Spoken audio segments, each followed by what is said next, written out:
point in history where having your own unique identity is quite literally an act of rebellion. And when I say identity, I mean the full spectrum: your personality, values, beliefs, and yes, your visual identity, your style, your appearance, which what we will talk about in this video. But never before have we been exposed to so much input and consumption. And I don't mean just physical consumption of things, I mean consumption of visual input, content, imagery, ideas. We scroll through endless feeds of outfits, we see what other people are wearing, what they're thinking, what they're doing, what their beliefs are, what their definition of success is, what their definition of beauty is, what their take on elegance is. And as humans, we tend to absorb these influences, which is normal. There's nothing wrong with that per se. But here's the catch. The more input you take in, the less that you can output yourself. The more we consume, the less we create. The less room there is to experiment and express your individuality. And in my opinion, this is extremely dangerous because it turns us into copies of each other. The most elegant ladies in the world, the most elegant ladies in history, the style icons that you look up to, the Audrey Hepburns, the Monica Bellucci's of the world, didn't hold this title because they followed an aesthetic they saw on Instagram.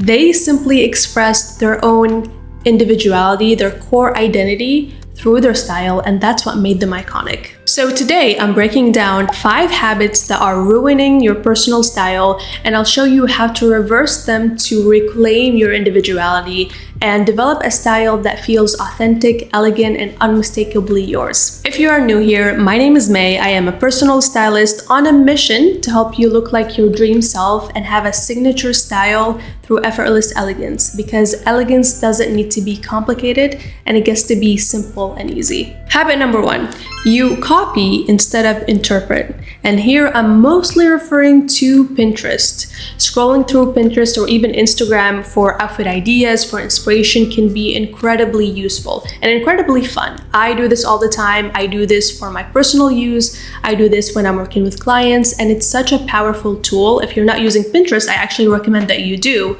But here's the catch. How you use it is just as important as using it at all. Inspiration means taking what resonates and interpreting that through your own style, your own body shape, your own personality, your own lifestyle. That's inspiration. Copying, on the other hand, means trying to replicate somebody else's look exactly as it is. I have clients send me inspo pics and say, I tried to recreate this look, but it doesn't look as good on me. What am I doing wrong? Why doesn't it look the same? And they start comparing themselves to other women on the internet and feel like they're not good enough, feel like there's something wrong with them.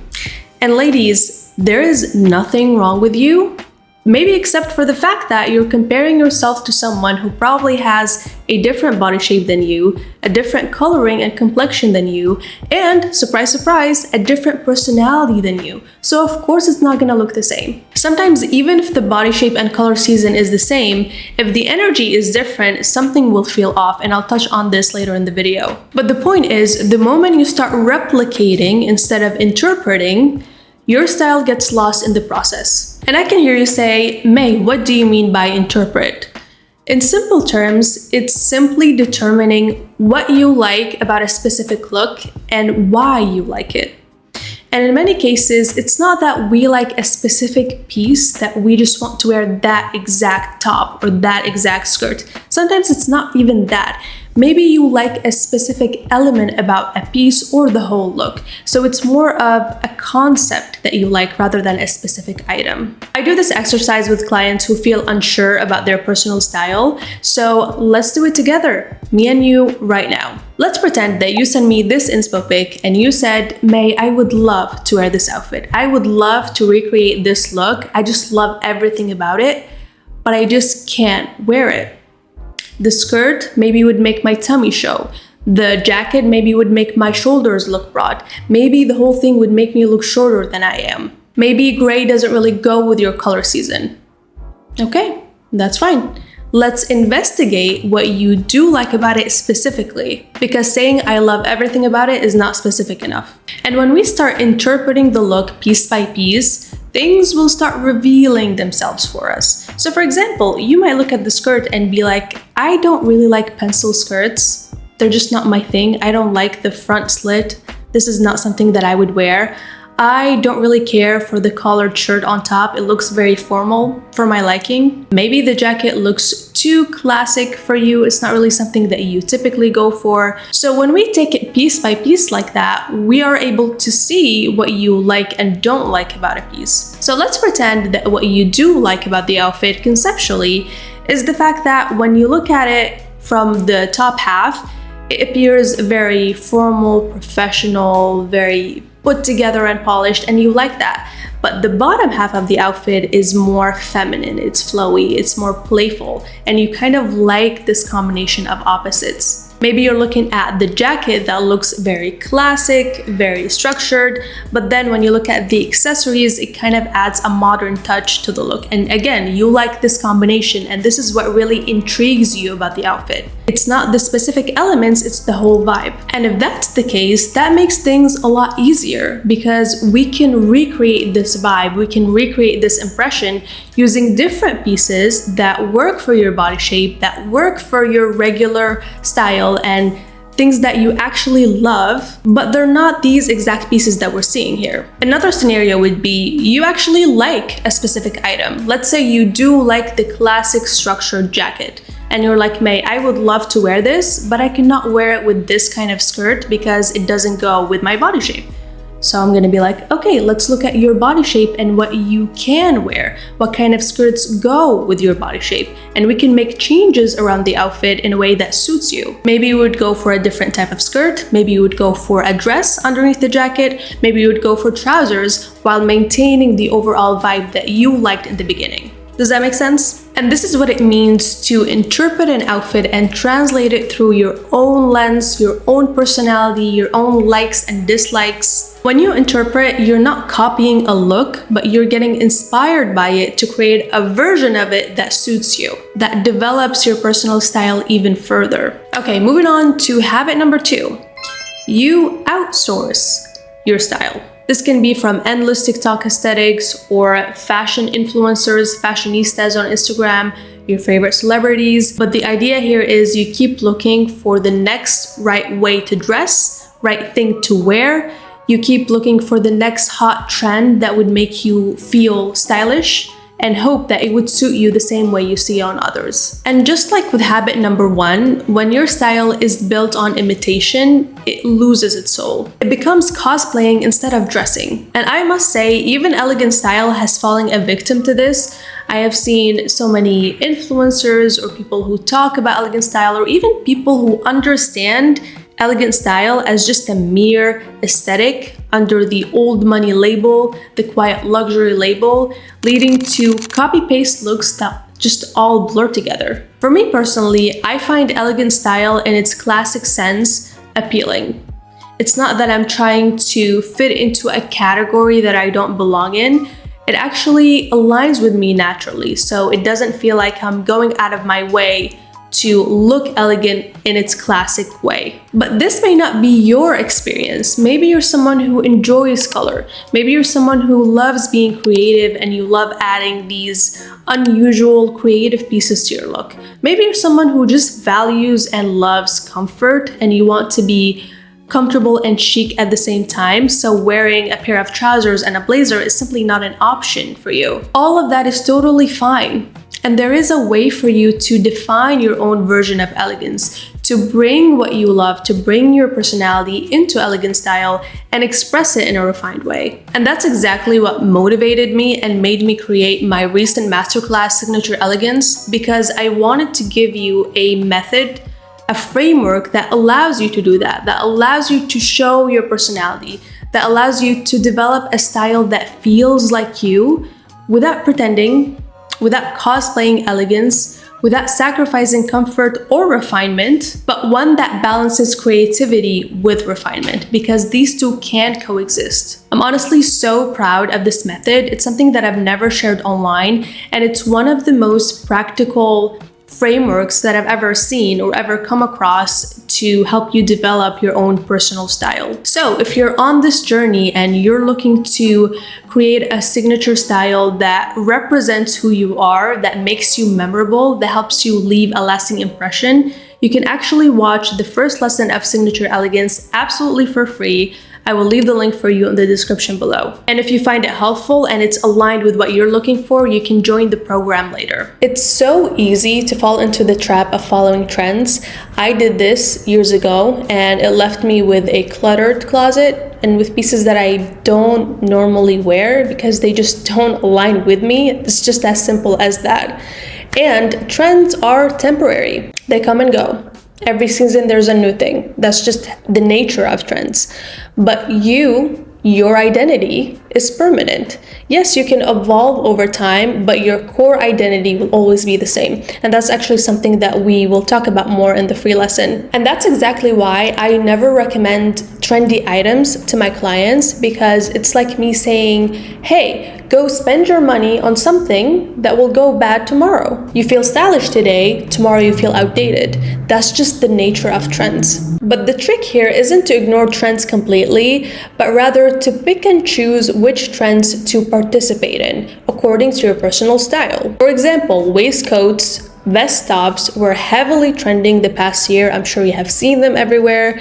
They were heavily trending, and these are items that naturally go with my style because my style tends to be more of classic elegant. So for me, when I get a waistcoat, it's not something that I'm just gonna wear this season, but rather I will continue to wear it because it goes with my personal style. At the same time, bows were trending, and you might have seen these waistcoats or jackets with tie front bows instead of buttons. That is an example of an item that does not go with my style whatsoever, so I'm not gonna participate in that version of the trend. If you have a feminine, girly style and bows are elements that you naturally wear or include in your look, then yeah, that might work for you, but it only works for you because of your personal style. So do you see the difference here? Habit number 3, you dress for approval, not expression. This is when your choices are subconsciously filtered through, will they think this looks good? Or if you feel like you have to explain your choices or your style even before you're asked, this is a good sign that you're concerned more about approval than expression. For example, you could be wearing, let's say, tall leather boots, and that's not something that you typically wear. And before anyone says anything, you kind of call them out saying, oh, I went for boots today for a change, or I wasn't gonna wear these, but I couldn't find my other shoes.